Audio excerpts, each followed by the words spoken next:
Hey, what's up, people? And guess who's back? Back again. Tauriq's back. Tell a friend. Yep, Tauriq Moosa's back, and with the absolute classic title of his latest new article, Is Necrophilia Wrong? And this is on another website that he writes for, and this is Big Think.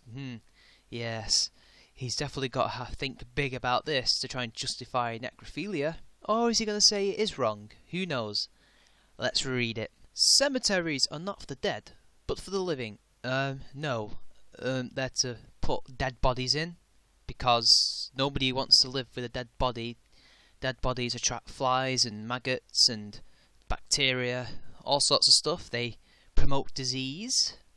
They spread disease. There's a reason why we bury our dead or burn them. Or I recently heard quite a few years ago that we can actually put them in a bag or some kind of tank with boiling water, like really boiling, and we can just dissolve them, I think. I'll have to look that up. But they're not for the living. The only time they're for the living is when you're visiting the grave. But primarily they are for the dead and to protect us from disease. Plus it helps with the environment, but never mind. The dead will not thank us for the coffins made to their specifications, nor compliment us on the choice of flowers or gravestones. They cannot do so, since they are, by definition, dead. They feel nothing, they cannot communicate, they are no longer living. Way to point out the obvious, of course, but, early steps. Let's see how long it takes for him to jump the shark. That is why we should find the concept of abusing the dead, specifically necrophilia, a bizarre topic. It's bizarre that someone would want to have sex with a dead body. Plus, there is a thing called disrespecting the dead. I don't think having sex with corpses is a good and healthy thing, but let's give him the benefit of the doubt. It's not bizarre because of people having sex with inanimate objects. This occurs frequently, and frankly, it shouldn't concern us that some people find, say, toasters sexy. Yeah, but toasters aren't people. Toasters are machines, and if they do, they have something wrong with them. But then again, it's not harming anyone. But then again, necrophilia is a dead person. It's wrong. It's necrophilia. Also, imagine the health risk that has. What's bizarre is what we're prepared to do and the attitudes we're prepared to dredge up in case where those inanimate sexual objects once happened to be living humans. And he jumped the shark already.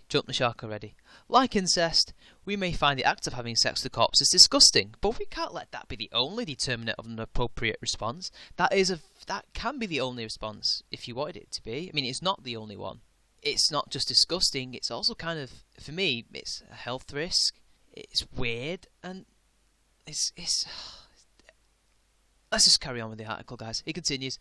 Take the case of Richard Sandon from Ohio, who was once accused of necrophilia, or rather negligent necrophilia, since he didn't know his sex partner was dead. He was initially charged with abuse of a corpse, and after he notified the police that his partner was dead. However, after police watched the video he had tried to hide, he was charged with necrophilia. The case is made easier, or more ridiculous, by the fact that Mr. Sandon did not intend to have sex with a corpse. But intention is not important for now. What matters is the overarching idea of whether or not it's possible to abuse, harm, or in some way offend the dead. Oh boy. Tariq, I know the dead, and they can't feel what's going on. But it's still decency. You still respect someone who's died. Well, you don't have to respect them, but you respect the fact that they're dead and people are grieving. I guess you can say it's just not a done thing. Normal people don't do this. Just because they're dead doesn't mean it's right. I mean, nobody in their right mind would chop up a body and, quarter it, would they? That would be disrespecting the dead. You wouldn't dream of doing that to someone who died recently. Why would you do that? And just because this guy didn't intend doesn't mean that also makes it okay. Then there's this subtitle, We Are Not Scared. Oh, we are not sacred. The major problem is that almost all arguments about respect for the dead tend to be extrapolations from the idea of humans as some kind of cosmic or metaphysically special beings. That is, humans are by definition sacred because of some relation to elements or entities that transcend our everyday existence. No, we don't fuck the dead because 1. It's disgusting, 2. It is a health hazard, 3. Yeah, we respect the dead. It is a custom to respect the dead. Nobody would ever, like I said, destroy a corpse, to out of spite. Why would you do that? You wouldn't do that. Yet having sex with it, it's up there with bestiality. This is usually a god or something equally important to many people. There are a few reasons to think such supernaturally and cosmically important entities even exist. So naturally, there will be little reason to their relations with us. True. Oh, for God's sake, you've just made every atheist look absolutely horrible right now, Tauriq. You idiot. Just because some people believe in God doesn't mean that their opinions on necrophilia is wrong. Most atheists, in fact 90% of them, apart from you it seems, hate necrophilia. They find it abhorrent. They don't like it. Explain that. They don't believe in metaphysical stuff or cosmic gods, do they? Explain that.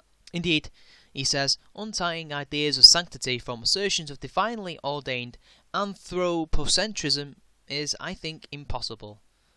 And there is little reason to think humans are cosmically special. Look, most people don't really think they're cosmically special, especially atheists and scientists.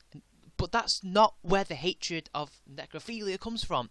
There's an obvious, natural thing, a cultural thing, probably a scientific reason behind us not fucking the dead. We just don't do it. Not even animals tend to do it. I've not heard of animals fucking the dead. I'm sure there's some out there, but it's not right. You don't do it. It's a hazard. I keep repeating myself, but you're also repeating yourself. Since there are a few arguments, he continues, that are not merely circular, theological pap. However, whether or not one believes in God or not, the arguments presented about necrophilia do not sustain criticism. Go on, explain. Just because it's from a religious standpoint doesn't mean that it's wrong. Again, there are skeptics who don't like it. There are skeptics who would not do it, who find it horrible. Would you say, therefore, that their arguments can't sustain criticism? Denying cosmic significance does not mean we should treat our fellow humans as entities for us to abuse. Ideas of dignity, rights, and deeper moral questions continue without automatic accord going to the supposed assertions of mythological beings, entities, and concepts. So much backward thinking continues, such as unrelenting stances against euthanasia, organ donation, and abortion, because of the idea that humans are special beings with some kind of cosmically significant purpose. Look, you're comparing apples with oranges here. Euthanasia, organ donation, and abortion are to do with the living. Necrophilia, it's got a clue in its name, it's to do with the dead. Euthanasia and abortion, I'm all for them. I'm all for choice. I think people should have the right to die and the right to have an abortion. But that's a moral thing, isn't it?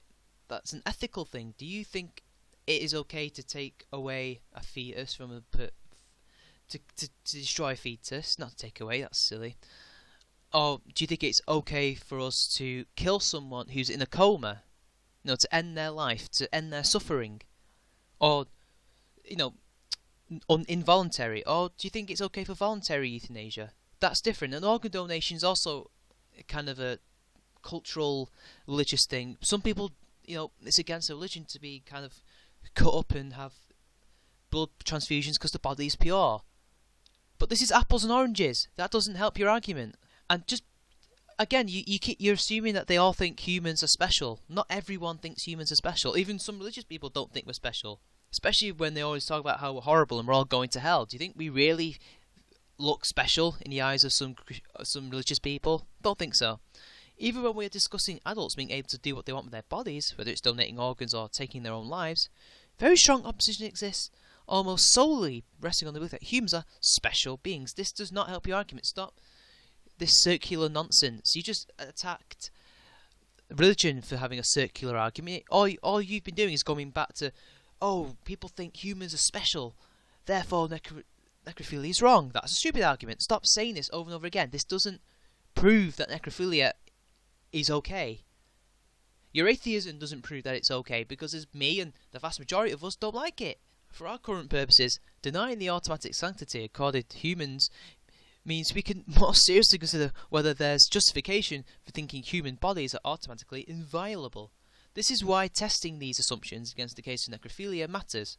since it will show whether or not we're consistent in our application. This is just insane. Is he seriously saying it's okay? I'm not. I don't know about that. Oh, Jesus Christ. Is necrophilia by definition wrong? Oh boy, this is opening kind of, excuse the pun, worms. If humans are not significant by any supernatural measure, you see, it's circular. He keeps saying the same thing. Are they significant by others? Ruling out arbitrary metaphysics does not negate the notion that we can still respect each other through concepts of rights and dignity and so on. There are numerous problems with these notions too, but at least these rest not merely on the whims of whichever deity or religion is in fashion. We could treasure each other, love, care and empathise quite easily without divine or cosmic mandates. When it comes to dead bodies, we cannot say the same. We cannot say we love the dead. What we love, honour or treasure is what they gave to us while they're alive.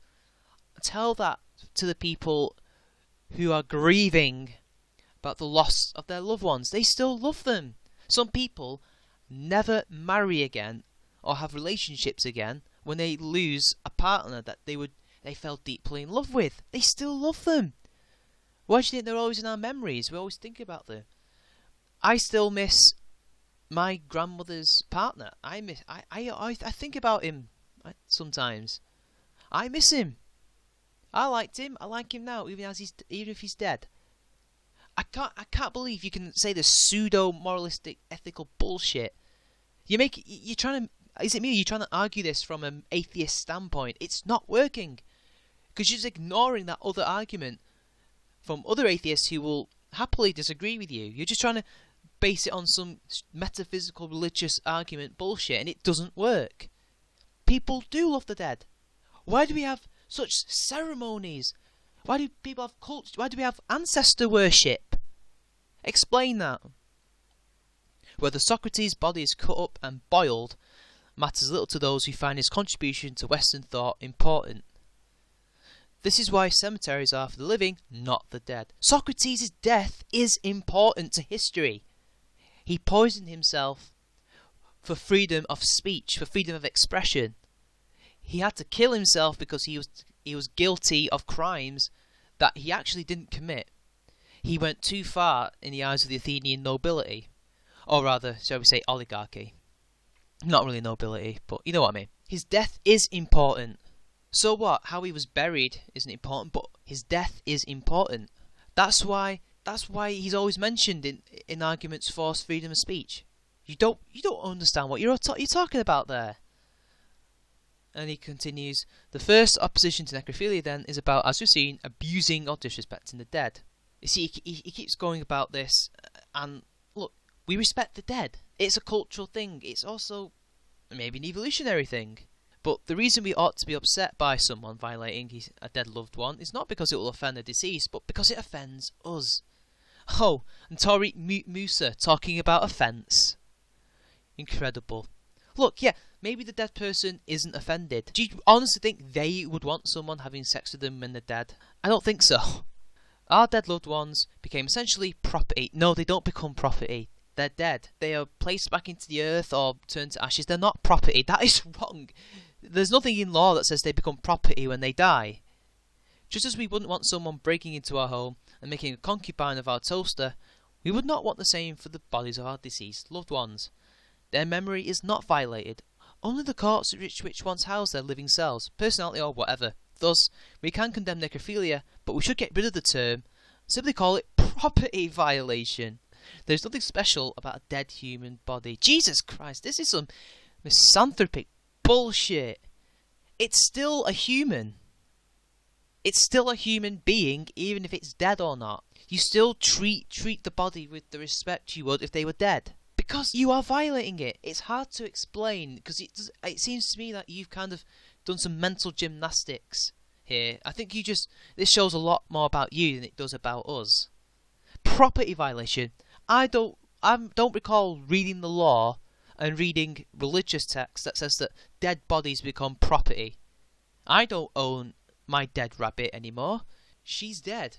I don't own my dead grandmother. I don't own my dead uncles. Neither did their parents. That's what property violation. Just because, yes, we are nothing but a tiny speck in what is the vastness of the universe, does not mean that we should not treat the dead with respect.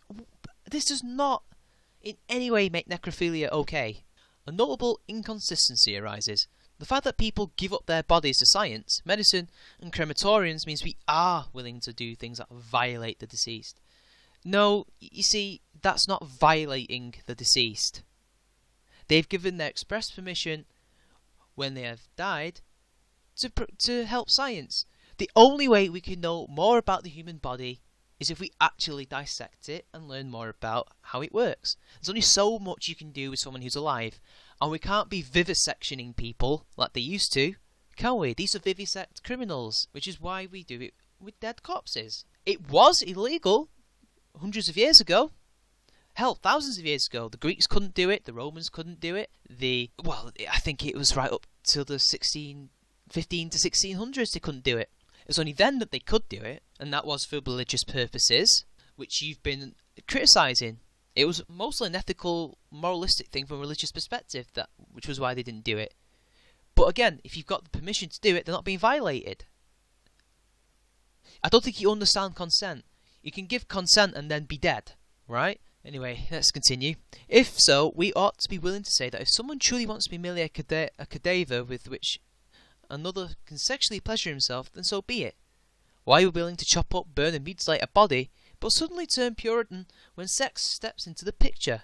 Because there's a difference between a controlled environment where you're researching the human body and having sex with it, which is dangerous. Just because once he was alive and he's now dead doesn't mean that he's still not full of deadly sexual diseases. Come on.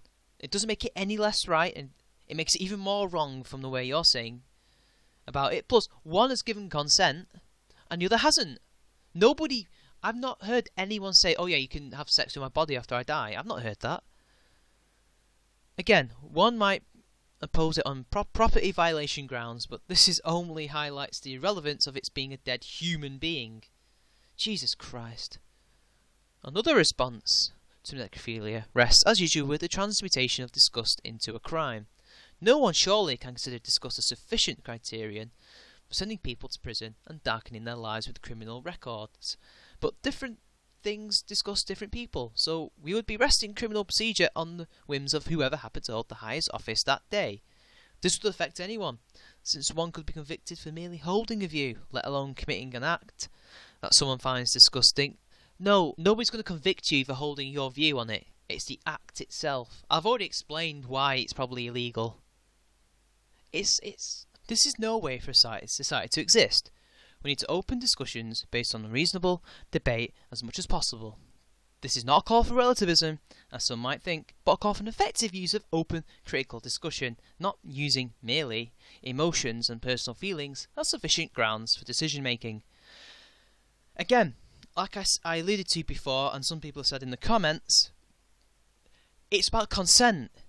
All of this is about consent. A person gives consent to give their body to science or to donate their organs. That is consent. They have allowed a person to do that. That means it's okay. But necrophilia is never consented to. At least, as far as I'm aware, it has never been consented to. You've not given us a single example of someone wanting to be fucked while dead. You haven't. That guy who didn't know he was having sex with a corpse, even if that's what he said. I don't know. He was still found guilty, so we assume that maybe he did know. They found a video of him doing it, so he must. Never mind. That doesn't prove your point. That doesn't prove consent. It doesn't. You didn't tell us if there was any evidence that she did die during sex or not. Like I said, there is no need for a discussion on this. I don't know why you've made this. I don't know what you're trying to say. You're trying to say that you want to have sex with corpses? Is this devil's advocate? I don't think it is. And I think your argument is flawed. I don't think you've done anything right. Sure, we can't base a society on feels, but that's funny because that's what you want. You want a society based on feels. You're a social justice warrior, Tauriq. Harassment to you is what someone feels it is. How can you then point to other people and accuse them of the same thing when it comes to necrophilia, when really it's all about consent, moral decency, health hazards, etc. With this circular argument about how we all think we're special and how it's a religious thing, when it's nothing to do with that. This need not be said, he continues, but at least should be mentioned. Corpses cannot be physically harmed. Thus, if we factor out aspects like property violation, there is little that crops us to indicate necrophilia as a wrongful act. You see, that's where you're wrong. Corpses can be physically harmed. They won't feel the pain. But look, say, for example, someone got murdered, and the murderer burnt the body. He is harming evidence. He's not. When he kills that person, does that become his property? So he can do whatever he wants with it. He can just destroy it and get off scot-free. A corpse is not a property. It is still a person. A dead person, but still a person. Whether you like it or not. And they are not property. That is almost slave talk.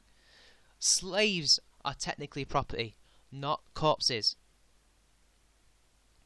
Some might say having sex with the dead is unhealthy. It is unhealthy. But then so is smoking, driving, drinking, which we allow. That is comparing apples with oranges. Again, sure, they're unhealthy, but they're still... How is driving unhealthy? Driving is not unhealthy. Unless that's all you do. You don't walk. But then again, it's not unhealthy. Driving is not unhealthy. Drinking alcohol. It all depends. If you do it in moderation, it's not unhealthy. If you do it all the time, over a period of years, yes, it is. Necrophilia, you can get a disease instantly. With smoking and drinking and driving, it's not necessarily the case. Besides, corpses can be cleaned and can be made more hygienic than many living people. No, they can't. They're rotting. They're rotting flesh. You cannot stop it from doing what corpses do. You can't stop the natural process. It's still a risk. Jesus Christ, are you stupid? Again, it's not clear what makes necrophilia wrong by definition. It's very, very clear. I've already mentioned it. Aside from property violation, since the dead only matter to the living. But they're not property. They're people. If there was no living person who cared about the corpse in question, what would make violating it, whether through sex or mutilation or eating, wrong? See all my other points. It's uncertain, but there's little reason to support sending people to prison for merely having sex with corpses. There's no one to whom the corpse belongs. It's very clear who the corpse belongs to. I don't hate to use this property metaphor. A person belongs to a family. The corpse will still belong to the family. Not advocacy, but reflection. Okay, sure, you keep telling yourself that, Tauriq. Necrophiliacs may disgust us, but we cannot let our disgust filter out clear reflection on the subject. I don't mean our clear reflection. I don't know. This is little reason to think the act automatically wrong. It is wrong for many reasons that I've just said. But being unconvinced by the arguments against an act does not mean one automatically supports or encourages it. I seem to think that you are supporting it, and not encouraging it, but you're definitely supporting them. All these necrophiliacs. All that we have done is reflect on arguments and justifications which proclaim necrophilia automatically wrong. You only showed us one argument. You didn't show us anything to do with atheists, but you're going to mention that you did, but I didn't see anything like that. You briefly mentioned the health hazard, but that was it. Indeed, by weeding out bad arguments, we can arrive at more comprehensive and non-metaphysically or divinely based reasons for opposing necrophilia. For example, property violation. Again, stop making all atheists look bad. Stop making deists and agnostics look bad. We do not think like this. You think like this, but we don't. Okay? It's not property. It is still a person. A person who's dead. So what? It's still a person. They still have the right not to be destroyed unless they want to be, cremated or whatever, but legally destroyed. You can still illegally destroy a body. It's all about consent. You just don't seem to get this in your head. You have not argued against the non-metaphysical argument against necrophilia. You haven't. Why are you trying to? This is the only way you can create an argument for it, by attacking the religious. Because if you were to try and do it against us, your logic and reasoning wouldn't stand up. It just wouldn't. And to conclude, he says, all other reasons tend to be merely elaborations on disgust or some special pleading that treats humans as magical entities and plays some cosmic role. By ridding ourselves of these notions, especially the latter, we can more clearly understand why we should, for example, care about other humans based on reasons that don't rest on spurious metaphysics and cosmic aspirations. Jesus Christ. This is the stupidest article he's ever written. It's worse than his Polygon articles. And I mean, that takes a lot. And apparently he's done one on incest as well, but I'm not going to read that. I've got work in the morning. So anyway, guys, you've heard my opinion. What's yours? I've been Chowman93. Like, share the video, subscribe to my channel, and I will see you all later.